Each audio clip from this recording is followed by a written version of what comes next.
Hello everyone, welcome to our YouTube channel JK latest info. तो यहाँ पर आज की इस वीडियो में आप जेके एसएसबी के एग्जाम की तैयारी कर रहे होंगे। वहाँ पर रीजनिंग के कई सारे टॉपिक्स हम ऑलरेडी कवर कर चुके हैं। सब इंस्पेक्टर जूनियर असिस्टेंट अलग से प्लेलिस्ट बनी है, वहाँ पे जाके वीडियोस देख सकते हो। आज का जो हमारा टॉपिक रहने वाला है वो स्टेटमेंट कंक्लूजन पर रहने वाला है। ये सभी एग्जाम में आ रहा है जेके एसएसबी के। तो पहले हम यही टॉपिक कवर कर रहे हैं। देखो यहाँ पे बिल्कुल बेसिक तरीके से करवाऊंगा। एक वेन डायग्राम वाला तरीका होता है, वो वेन डायग्राम के तरीके से नहीं करवाऊंगा, को दूसरे शॉर्टकट मेथड से करवाऊंगा। और हो सकता है कि मैक्सिमम चांसेस है कि आपको ये समझ आ जाएगा। आपको बताना चाहूँगा, अब ये वीडियो में पूरी ऑलरेडी कंप्लीट कर चुका था, बना चुका था, बट उसके बाद क्या हुआ, जब जाके देखा तो आवाज़ बहुत ही ख़राब सी आ रही थी, मतलब सर की आवाज़ आ रही थी। तो दोबारा से रिपीट करूँ मैं यहाँ पे। हो सकता है थोड़ा सा एनर्जी लेवल कम लगे, बट फिर भी जो भी है। यहाँ पर देखो इस तरह के क्वेश्चन में होता क्या है, क्वेश्चन आपको स्क्रीन में दिख रहा होगा। यहाँ पे कैसे क्वेश्चन रहते हैं, इसके स्टेटमेंट रहती है और स्टेटमेंट के बाद कुछ कंक्लूजन दिए होते हैं और इस तरह के ऑप्शंस दिए होते हैं। आपसे पूछा था बताओ कौन सा ऑप्शन यहाँ पर करेक्ट रहने वाला है। वन बाय वन डिस्कस करेंगे। जैसे मान के चलो एक स्टेटमेंट आपको दी है ऑल टेबल्स आर एंड्स, और दूसरी स्टेटमेंट दी हुई है ऑल एंड्स आर चेयर्स। इस तरह की दो स्टेटमेंट आपको दी हैं और उसके दो कंक्लूजन भी निकाले गए हैं। कंक्लूजन पहले क्या निकाला गया है, सम टेबल्स आर एंड्स, और दूसरा निकाला गया है सम चेयर्स आर टेबल्स। दो स्टेटमेंट, इसके दो कंक्लूजन है। अगर आपको लगता है कि इन दोनों कंक्लूजन में सिर्फ पहला वाला फॉलो करता है, ऑप्शन नंबर टिक हो जाएगा। अगर आपको लगता है कि इन दोनों कंक्लूजन में से सिर्फ सेकंड वाला फॉलो करता है, तो आपका सेकंड वाला टिक हो जाएगा। अगर आपको लगता है कि दोनों में से कोई भी कंक्लूजन सही नहीं है, इसका जो भी रिजल्ट आ रहा है दोनों में से कोई भी सही नहीं है, ऑप्शन नंबर सी करेक्ट हो जाएगा, neither one nor two follows. अगर दोनों के दोनों कंक्लूजन आपको सही लगते हैं तो आप बोलोगे option number D both follows. एक कंडीशन आती है इधर आर वाली, वो हम लास्ट में केस देखेंगे। सबसे पहले जो पहले चार ऑप्शन है उसकी हेल्प से हम उसको समझते हैं। अब यहाँ पर कुछ बातों का ध्यान रखना है। एक बार तो खुद से ट्राई कर लो, जैसे भी जिस भी तरीके से हमने सीखा हुआ है उस तरीके से ट्राई कर लो। और दूसरा तरीका जो हम आपको बताने जा रहे हैं, याद रखना है जब भी स्टेटमेंट्स की बात कर रहे हैं, जो पॉजिटिव स्टेटमेंट होती है उसका आंसर हमेशा पॉजिटिव रहने वाला है। मतलब अगर स्टेटमेंट पॉजिटिव है उसका कंक्लूजन भी पॉजिटिव रहने वाला है। अगर स्टेटमेंट नेगेटिव है तो उसका कंक्लूजन भी नेगेटिव रहने वाला है। इतनी बात आपको याद रखनी है। जैसे मान के चलो all tables are ends, all ends are chairs. ये दोनों के दोनों कंक्लूजन जो हैं, दोनों के दोनों स्टेटमेंट जो हैं पॉजिटिव हैं, क्योंकि कहा गया है सभी के सभी टेबल एंट हैं, सभी के सभी एंट चेयर हैं, तो एक पॉजिटिव स्टेटमेंट निकल के आती है। और पॉजिटिव कौन सी हो सकती है, अगर कहा होता सम टेबल्स आर एंड्स, कुछ टेबल एंड हैं, कुछ तो है ना, मतलब कुछ तो है। एक तो पहले में कहा गया सभी के सभी हैं, तो पॉजिटिव बात कर रहे हैं। अगर दूसरे में बोलता है सम टेबल्स आर एंड, कुछ टेबल एंड है, तो कुछ ना कुछ टेबल तो एंड है, मतलब वो भी पॉजिटिव सेंस दे रहा है। ये होती पॉजिटिव स्टेटमेंट। नेगेटिव स्टेटमेंट क्या होती, अगर वो बोलता नो टेबल इज एंड, कोई भी टेबल एंड नहीं, तो नेगेटिव स्टेटमेंट आती, उसका कंक्लूजन भी नेगेटिव निकलता। या बोलता सम टेबल्स आर नॉट एंड्स, कुछ टेबल एंड नहीं है, तो नहीं आ गया, नेगेटिव स्टेटमेंट हो गया, उसका कंक्लूजन भी जो है वो नेगेटिव रहने वाला है। बाकी आगे बढ़ते जाएंगे आपको और क्लियर होता जाएगा। पहले इस एग्जांपल की बात करें, आपको करना क्या है। एक आपको मैंने बताया कि पॉजिटिव स्टेटमेंट अगर है तो कंक्लूजन पॉजिटिव रहना चाहिए, अगर स्टेटमेंट नेगेटिव है तो कंक्लूजन भी नेगेटिव रहना चाहिए। दूसरी बात आपको क्या ध्यान में रखना है, जो ऑल वर्ड है ना, इसको आप सब भी मान के चल सकते हो। जैसे कहा गया है कि ऑल टेबल्स आर एंड, सभी के सभी टेबल जो एंड है, इसका मतलब क्या है, कुछ टेबल भी एंट हो गए। अगर सभी के सभी टेबल एंट हैं तो कुछ ना कुछ टेबल ऐसे हैं जो एंट हो गए। क्लियर होता है। अगर मैं बोलता हूँ इस व्हाइट बोर्ड में सभी के सभी वर्ड्स लिखे हुए हैं, तो मैं भी बोल सकता हूँ कि इस व्हाइट बोर्ड में कुछ वर्ड्स लिखे हुए हैं। अगर सभी वर्ड्स हैं तो कुछ भी वर्ड्स होंगे ना। तो ऑल टेबल्स आर एंट्स है, तो उसको मैं ये भी बोल सकता हूँ कि सम टेबल आर एंट, यानी कि ऑल को मैं सम भी लिख सकता हूँ। इतना क्लियर हो गया। और एक हिडन वर्ड यहाँ पे रहता है, जैसे ऑल टेबल्स आर एंट्स है, मैं इसको सम टेबल्स आर एंट्स भी पढ़ सकता हूँ। और यहाँ पे हिडन वर्ड रहता है ऑल वाले केस में सम। ऑल वाले केस में एक हिडन वर्ड रहता है लास्ट में, उसको सम बोलते हैं। ऑल वाले केस में हिडन वर्ड क्या रहता है, उसको सम बोलते हैं। इतना आपको मैंने बता दिया। वैसे ही अगर नो होता, अगर यहाँ पे स्टेटमेंट नो होती तो उसका हिडन वर्ड सम नॉट होता। वो आने वाले टाइम में आपको समझ आ जाएगा। फिलहाल इसकी हेल्प से हम इस क्वेश्चन को करना स्टार्ट करते हैं। अब यहाँ पर एक चीज़ और आपको समझनी है, पहले हम आपको बेसिक करा देता हूँ, फिर आपको देखता हूँ आगे क्या करना है। All tables are ends, all ends are chairs conclusion बनाए गए। पहले कंक्लूजन क्या है, सम टेबल्स आर एंड। देखो टेबल और एंड में रिलेशनशिप बताया गया है, टेबल और एंड में रिलेशनशिप बताया गया। इसका मतलब क्या है, हमें इन दोनों स्टेटमेंट को कंबाइन करने की जरूरत ही नहीं है, सिर्फ पहले वाले स्टेटमेंट से हम आंसर बता सकते हैं, है ना। क्लियर हो गया। क्योंकि अगर टेबल यहाँ होता एंड यहाँ होता तो मुझे दोनों को कंबाइन करना पड़ता। यहाँ पे कंबाइन करने की जरूरत ही नहीं, मुझे एक ही लाइन से सब कुछ क्लियर हो रहा है, तो मैं वो बताऊंगा कैसे हो रहा है। ऑल टेबल्स और एंड लिखा हुआ है, तो मैंने आपको कहा कि ऑल की जगह हम सम भी तो बोल सकते हैं, तो सम टेबल और एंड हम बोल सकते हैं, बिल्कुल बोल सकते हैं। इसका मतलब क्या है, जो कंक्लूजन पहला है वो तो सही है। सेकंड को चेक करते हैं। सेकंड में कहा गया सम चेयर्स आर टेबल। अब चेयर यहाँ पर है, टेबल यहाँ पर है, दो अलग अलग स्टेटमेंट को कंबाइन करना पड़ेगा। ठीक है, अभी भी रूल वही है कि पॉजिटिव का पॉजिटिव, पॉजिटिव स्टेटमेंट है तो positive conclusion, negative statement negative conclusion. एक बात तो ये है, क्लियर हो गया। दूसरा कंक्लूजन क्या आपको क्या बताया कि ऑल को हम सम लिख सकते हैं, या ऑल का हिडन वर्ड सम होता है, नो का सम नॉट होता है, ये आपको बता दिया। अब तीसरी बात बता रहा हूँ, जब भी स्टेटमेंट्स को कंबाइन कर रहा है तो एक बात आपको याद रखनी है कि ऑल और नो जो भी कॉमन टर्म है ना, जैसे अगर मैं यहाँ पे कंबाइन करना चाहता हूँ all tables are end, all end और चेयर, कॉमन वर्ड कौन सा है, एंड यहाँ पर भी है, एंड यहाँ पर भी है। जो कॉमन वर्ड होता है वो कट जाता है, ये एंड भी कट जाएगा, ये एंड भी कट जाएगा। अब आपको जो नई स्टेटमेंट बनती है वो कौन सी बनती है, वो बनती है ऑल टेबल्स आर चेयर, ये आपकी स्टेटमेंट बनती है। ठीक है, अब आपकी नई लाइन सामने आई, कौन सी नई लाइन सामने आई है, ऑल टेबल्स आर चेयर्स, ये आपकी नई लाइन सामने आती है। ठीक है, एक स्टेटमेंट आपको सामने आ गई है। अब मैंने कंबाइन कैसे कर दिया, एक कॉमन वर्ड था, मैंने देखिए मैंने कॉमन वर्ड को काट दिया। और क्या होता है, जो भी कॉमन वर्ड आपको दिखता है ना, उसके साथ में ऑल या फिर नो, इन दोनों में से एक वर्ड जरूर होना चाहिए। यहाँ पे कॉमन वर्ड एंड था तो मुझे यहाँ पे दिख गया एंड के साथ ऑल है, अगर ऑल ना होता, नो होता तो भी मैं कंबाइन कर सकता, इसलिए मैंने कंबाइन कर दिया। क्या कंबाइन करने का तरीका है, पहले कॉमन वर्ड होना चाहिए और उस कॉमन वर्ड के साथ या तो यहाँ ऑल या फिर नो में से एक वर्ड होना चाहिए। यहाँ पे वो सारी कंडीशन फुलफिल हो रही थी, हमने कंबाइन कर लिया। अब हमारे पास लाइन क्या बनी, ऑल टेबल्स आर चेयर्स, हमारे पास ये लाइन बनी है। और हमने देखा था यहाँ पे हिडन वर्ड सम था, तो हम यहाँ पे ऐसे भी तो बोल सकते हैं सम चेयर्स आर टेबल्स, है ना, ऑल टेबल्स आर चेयर्स है और यहाँ पे हिडन वर्ड हमारे पास सम था, तो चेयर्स वाले हम सम भी लगा सकते हैं, हम बोल सकते हैं सम चेयर्स आर टेबल्स, ये भी बोल सकते हैं। इसका मतलब सेकंड कंक्लूजन भी सही है। अगर सेकंड कंक्लूजन भी सही तो हमारा करेक्ट आंसर कौन सा हो जाएगा, option number D, if both 1 and 2 follow, मतलब दोनों के दोनों कंक्लूजन फॉलो करते हैं, ऑप्शन नंबर डी करेक्ट हो जाएगा। नहीं समझ आया कोई बात नहीं, आगे चलते हैं, सेकंड स्टेटमेंट की तरफ बात कर लेते हैं। All chairs are tables, all tables are chalks, इस तरह से कहा गया है। पहले स्टेटमेंट की बात करें, चौक और चेयर की बात करें, चौक यहाँ पर है, चेयर यहाँ पर है, मतलब दोनों को कंबाइन करना पड़ेगा। कंबाइन करने का तरीका एक कॉमन वर्ड होना चाहिए, कॉमन वर्ड टेबल यहाँ पर भी है, टेबल यहाँ पर भी है। उससे पहले ऑल या नो होना चाहिए, ऑल हमारे पास है, इसको हम कैंसिल करते हैं। हमारे पास लाइन क्या बन गई, अब ऑल चेयर्स और चौक से बन गई। उससे पहले हम कॉमन वर्ड देख लेते हैं। यहाँ पे हिडन वर्ड क्या था हमारे पास, सम, क्योंकि ऑल के केस में हिडन वर्ड क्या होता है, सम, यहाँ पर भी हिडन वर्ड क्या हो जाएगा, हमारे पास सम हो जाएगा। इतना आप सभी को यहाँ पर क्लियर हो गया होगा। ठीक है, आगे चलते हैं। अब हम बोल सकते हैं ऑल चाक्स आर चेयर्स, नहीं बोल सकते। क्यों नहीं बोल सकते, क्योंकि देखो इसके पीछे क्या था, सम था ना, सम को हम ऑल नहीं बोल सकते, ऑल को सम बोल सकते हैं बट सम को ऑल नहीं बोल सकते हैं। तो ऑल चॉक्स आर चेयर्स बोलो, इसका मतलब ये तो गलत हो गया। अगर बोलता है सम चॉक्स आर चेयर तो हम बोलते ठीक है। सेकंड में क्या कहा गया, all chairs are chalk, all chairs are chalk, यानी कि सेकंड वाली स्टेटमेंट सही है। तो इसका करेक्ट आंसर क्या हो जाएगा, सेकंड वाली कंक्लूजन फॉलो करती है ना, if only conclusion 2 follows, option number B यहाँ पे करेक्ट आंसर हो जाएगा। मुझे उम्मीद है आपको ये सब कुछ समझ आ रहा होगा। आगे चलते हैं, थर्ड क्वेश्चन की बात करते हैं। All bags are fruits, all fruits are flowers. मुझे पता है कॉमन वर्ड फ्रूट यहाँ पर भी है, यहाँ पर भी है, और कॉमन वर्ड से पहले ऑल या नो होना चाहिए, है वो भी, इसका मतलब हम इसको कैंसिल कर सकते हैं। हमारे पास स्टेटमेंट क्या बन गई, ऑल बैग्स और फ्लावर्स, हमारे पास स्टेटमेंट बन गई है। अब इसे कंक्लूजन निकालना चाहेंगे। पहले में कहा गया ऑल फ्लावर्स आर बैग्स, यहाँ पे हिडन वर्ड क्या था हमारे पास, यहाँ पे हिडन वर्ड था हमारे पास सम, यहाँ पे भी सम। तो हम ऑल फ्लावर्स तो बोल ही नहीं सकते, हमें सम फ्लावर्स बोलना पड़ेगा।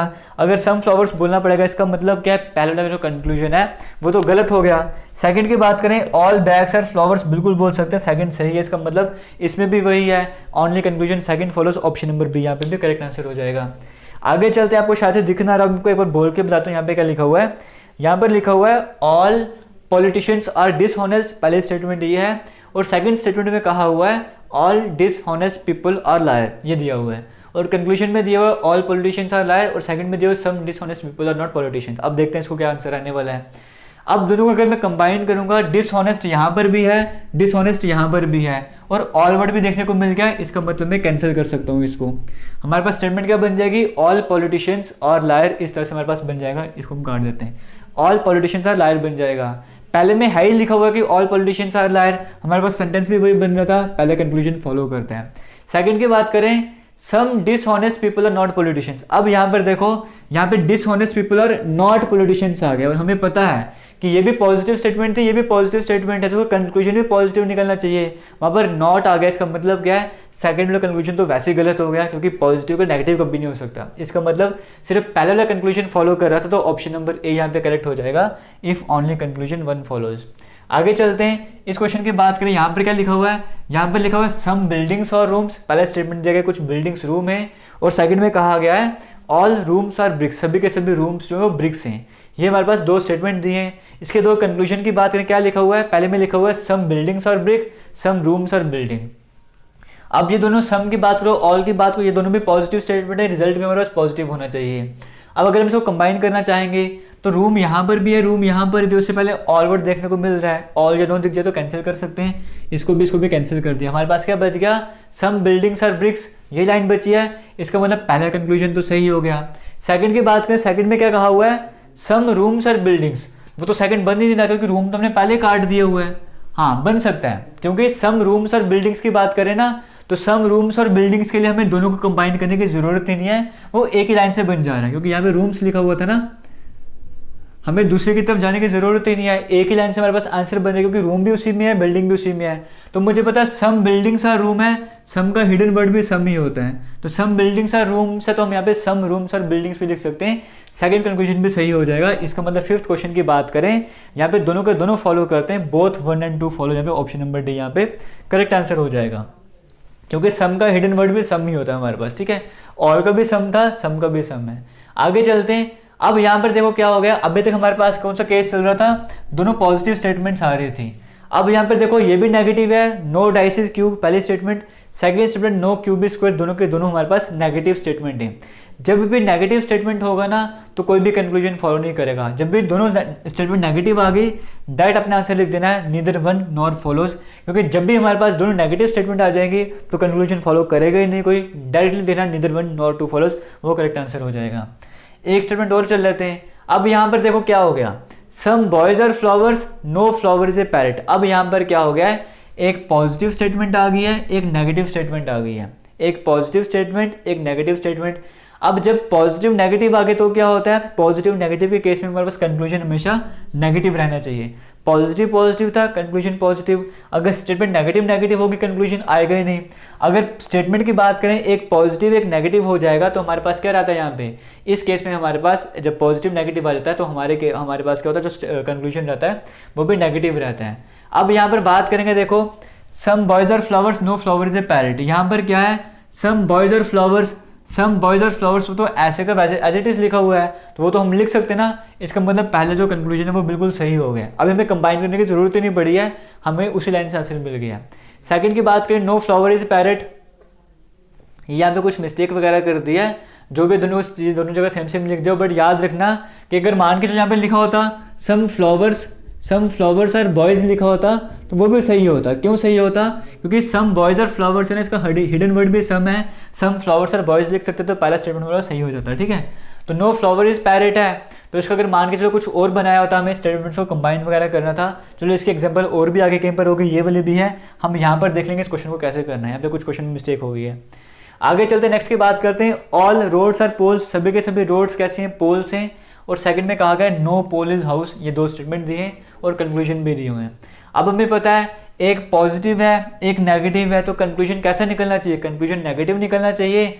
और इस केस में कंक्लूजन क्या है, some roads are houses, some houses are pole. मैंने कहा था ऑल वाले और सम वाले पॉजिटिव रिलेशन देते हैं, नो या सम नॉट वाले नेगेटिव देते हैं। अब यहाँ पे पॉजिटिव एक नेगेटिव है, इनका कंक्लूजन नेगेटिव होना चाहिए, नेगेटिव ना ही ये है ना ही ये है। इसका मतलब क्या है, दोनों ही कंक्लूजन फॉलो नहीं करते। यहाँ पे करेक्ट आंसर क्या हो जाएगा, option number C, neither one nor two follows. क्यों, क्योंकि पॉजिटिव नेगेटिव का कंक्लूजन हमेशा नेगेटिव रहना चाहिए।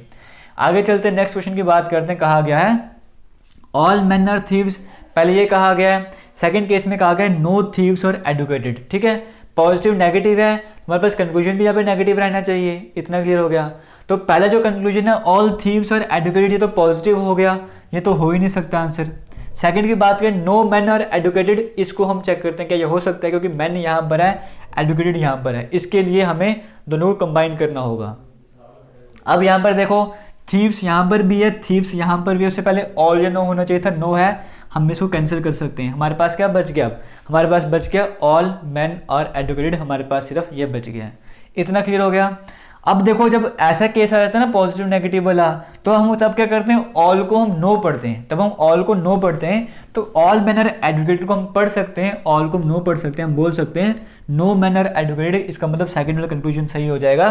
तो करेक्ट आंसर यहाँ पे कौन सा हो जाएगा, यहाँ पे करेक्ट आंसर हो जाएगा if only conclusion 2 follows, option number B यहाँ पे करेक्ट हो जाएगा। अब देखो नई तरह की स्टेटमेंट हमारे पास आती है, जैसे some pens are tables, no table is blue. इसके कंक्लूजन दिए हुए some tables are pen, no pen is blue. ठीक है, अब हम यहाँ पर पहले बात करेंगे सम टेबल्स आर पेन, तो उसके लिए हमें एक लाइन में आंसर मिल जाएगा। तो सम पेन्स आर टेबल्स का हिडन वर्ड हमारे पास सम ही रहता है, तो सम पहला टेबल को हम बोल सकते हैं कि सम टेबल आर पेन। इसका मतलब पहला तो सही हो जाएगा कंक्लूजन। सेकंड की बात करें, no pen is blue, pen और ब्लू इस तरह से कंबाइन करना पड़ेगा ना। अब कंबाइन करने के लिए कॉमन वर्ड हमारे पास टेबल है, यहाँ पे भी टेबल और नो पहले लिखा हुआ है, ये हम कट कर सकते हैं। तो हमारे पास सम पेन इज ब्लू है, हम सम को ये नहीं बोल सकते कि सम पेन इज ब्लू का नो पेन इज ब्लू, ये गलत हो जाएगा। हाँ, हम ऐसा कर सकते हैं, बोल सकते हैं कि some pen is not blue. अगर वैसा होता तो हम बोलते हैं कि ठीक है यहाँ पे कोई इशू नहीं, बट यहाँ पे नो पेन इज ब्लू है, सम को हम नो नहीं बोल सकते, some pen is not blue कर सकते क्योंकि हमें इसे नेगेटिव पढ़ना होता है।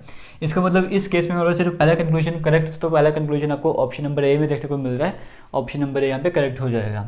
आगे चलते इधर आर वाले एक एग्जाम्पल लेते हैं, वहाँ सबको और क्लियर हो जाएगा इधर आर वाला केस कहाँ पर आता है।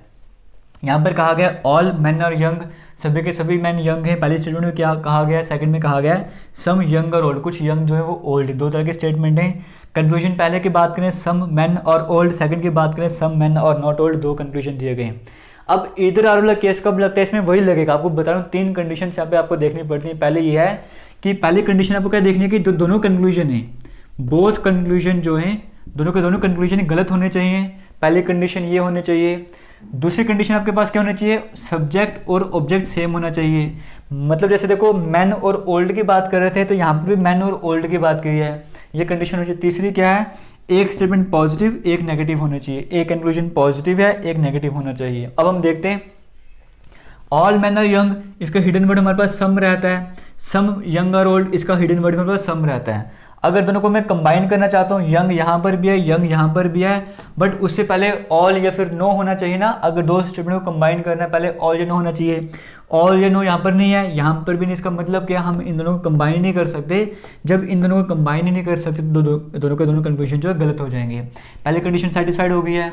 दूसरी कंडीशन थी सब्जेक्ट और ऑब्जेक्ट सेम रहना चाहिए, यहाँ पे सब्जेक्ट ये था ऑब्जेक्ट ये है, यहाँ पर भी सब्जेक्ट ये है ऑब्जेक्ट ये, सेकंड कंडीशन भी सेटिस्फाइड होगी। थर्ड में क्या है, एक स्टेटमेंट पॉजिटिव होनी चाहिए एक नेगेटिव होनी चाहिए, भी सेटिस्फाइड होगी। इसका मतलब क्या, अगर तीनों कंडीशन सेटिस्फाइड हो जाएंगे हम बोलेंगे ये इधर और वाला केस। तो यहाँ पे ऑप्शन नंबर ई जो है इफ इधर वन इधर टू फॉलोज, वो आपके पास करेक्ट हो जाएगा। मुझे उम्मीद है स्टेटमेंट कंक्लूजन का बेसिक आपको क्लियर हो गया होगा। बाकी अपने प्रैक्टिस करें, जितनी प्रैक्टिस करोगे उसके अकॉर्डिंग आपको लगेगा कि हाँ आपको कितना समझ वगैरह आया है और अच्छा रिस्पॉन्स मिलता है, तो आपको इसके प्रैक्टिस क्वेश्चन भी मिलते रहेंगे। बाकी किसी भी तरह का डाउट होगा तो कमेंट सेक्शन में कमेंट करके ज़रूर पूछना। थैंक यू, जय हिंद।